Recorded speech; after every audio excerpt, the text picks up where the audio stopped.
In this video, we're going to walk through the new features included in the Power Query November 2014 update. We have 5 new features included in this update. The 2 first features that we're going to cover today are 2 new connectors.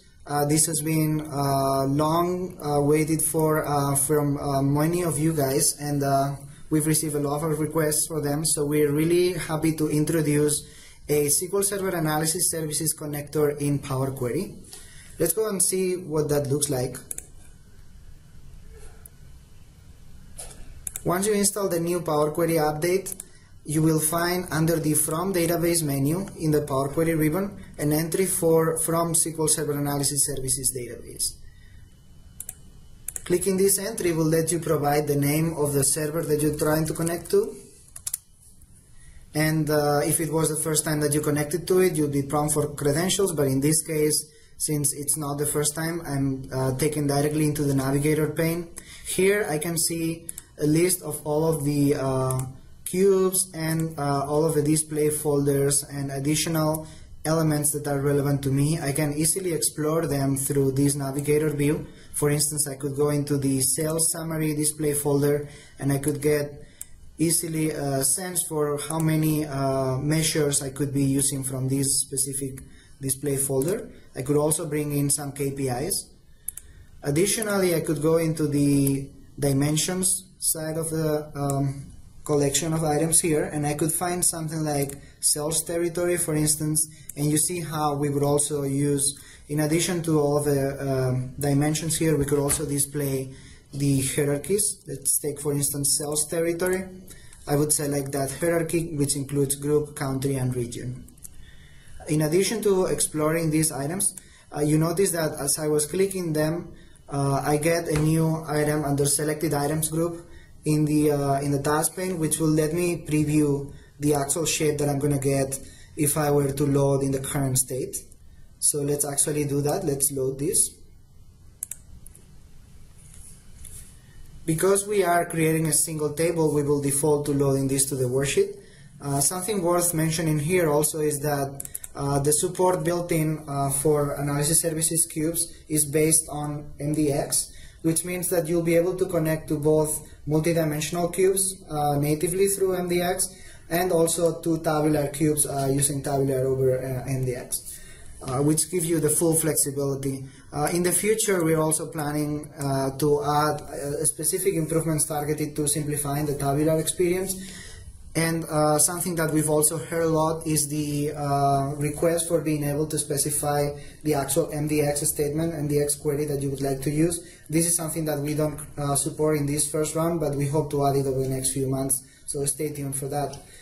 But now, once I come back into the query editor, we are able to detect that this query came from a multidimensional source, and therefore we give you some additional capabilities. So in addition to the usual Home tab, Transform tab, and Add Column tabs to reshape your query, we also give you a couple more things. One is this contextual cube ribbon, Cube Manage, which will let me do a few things such as adding and collapsing columns based on selection. I can also access this from the top left corner of the table preview, so I could add items. But what I'm going to do in this case, for instance, is show you how I could collapse a dimension that I expanded when I was coming in, when I imported this table for the first time. In this case, I can select sales territory region and collapse columns from the ribbon. And you'll notice how when I do this, we're going to do a roll-up of these numbers, so that rather than giving me the dimension, the order quantity measure values based on the group that I selected, based on the region that I selected, I could just get it in this case at the country level. Something else that's interesting in our support for analysis services cubes is that we give you the ability to filter both by text value, which is something that you could do before against any other data source, but also in this case we let you filter by the specific members, which is not just the member filters dropdown that you see here, but also the default behavior when you filter through the filter list. So in this case, I filter by Europe, but it's doing it actually by the specific member rather than just by text. So which will have its performance implications, its performance advantages as well. Great, so it was that easy to connect to an analysis services cube with Power Query, explore the items that I have access to, including measures, dimensions, KPIs, and other hierarchies, and being able to reshape this data and eventually also combine it with data from any other data source, just as like you would expect with all of the other Power Query connectors. Moving on to the second feature in this update. This is something that we released for preview about a month or a month and a half ago, which is connectivity to Salesforce reports and objects. We've just integrated that into the main Power Query feature set. And now you can find Salesforce objects and reports under the From Other Sources menu.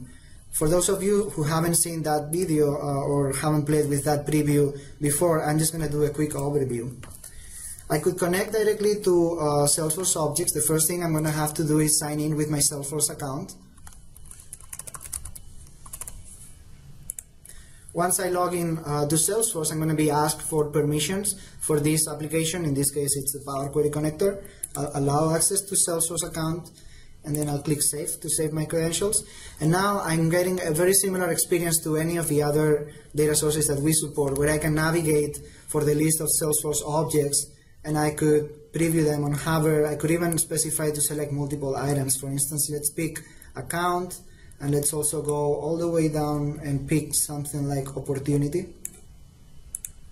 And you see how now I get multiple items in the selected items list. I could even go ahead and get into one of them and apply some transformations. For instance, I could do something like filtering these by the state. Or I could maybe filter these by something like the forecast category. So I'll say only the closed opportunities, and I will get just that list.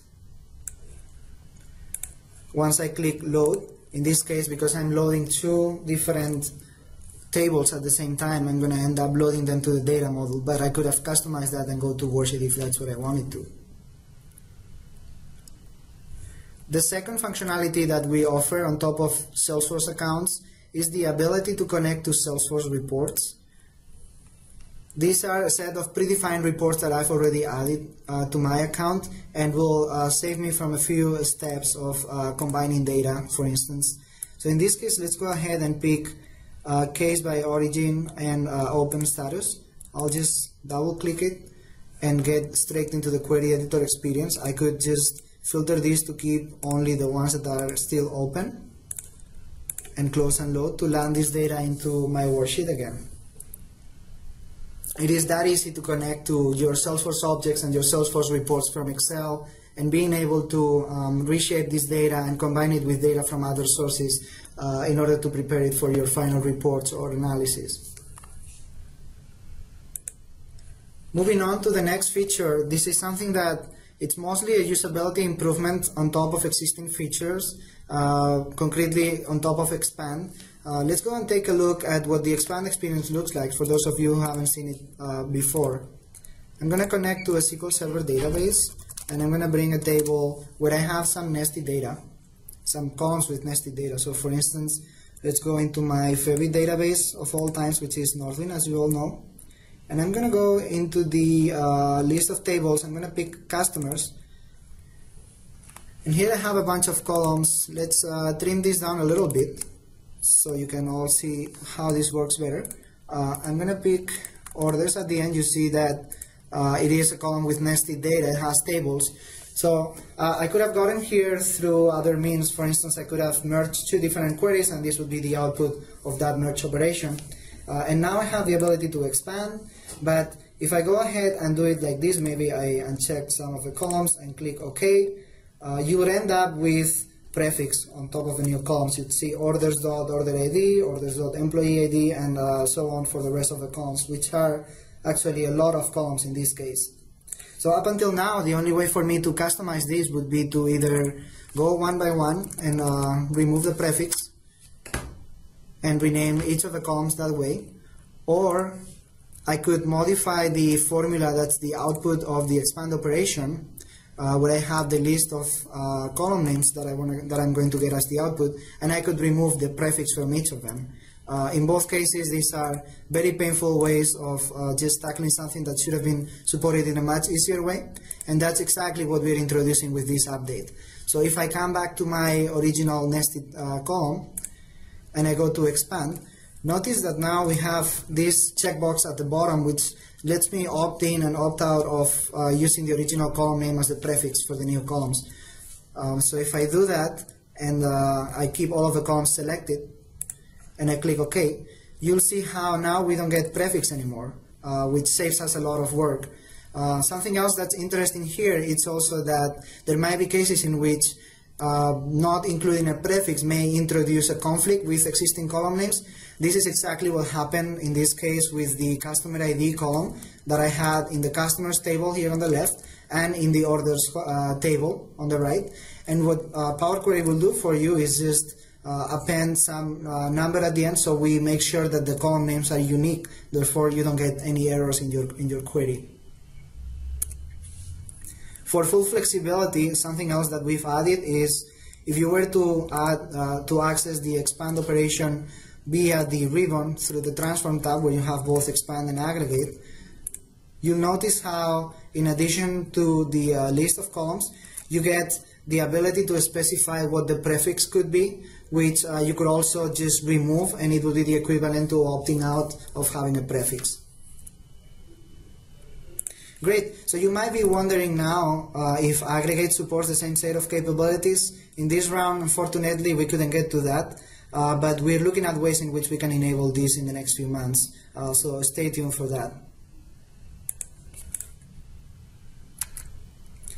Great, let's go with the last two things. They're also usability improvements. The first of them, let me actually first land this data. Okay, so then I'm going to go and access this opportunity query, for instance. The first of the improvements is additions to the file menu.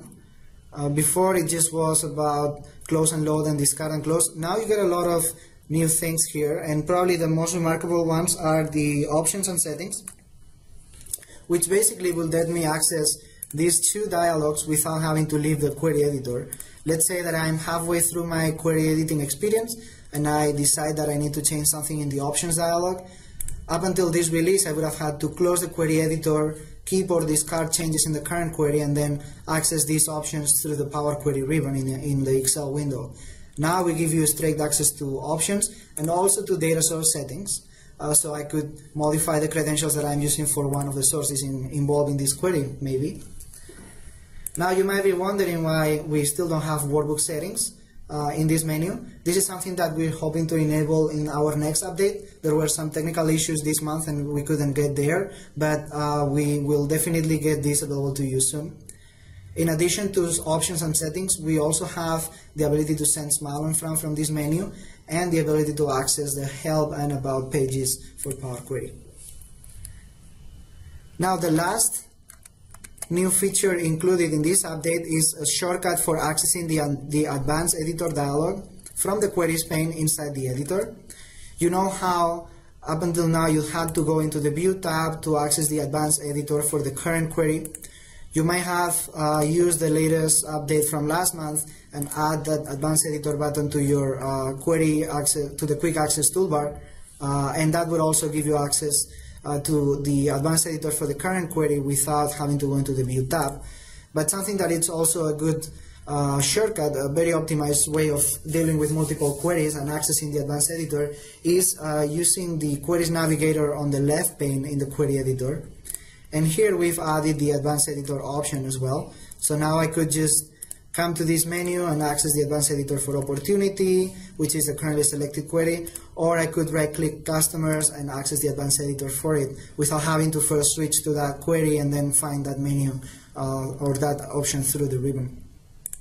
So again, a few little things, these last three things, but we hope that they will definitely increase your productivity in using Power Query, and it will make you feel much more comfortable when using our product. As always, we hope you enjoy this November update, and stay tuned for more things coming down later this year and early next year. And of course, keep your feedback coming, because that's really help us prioritizing what to do next and how to make this experience and this product better and more powerful. Thank you so much for your attention. Bye.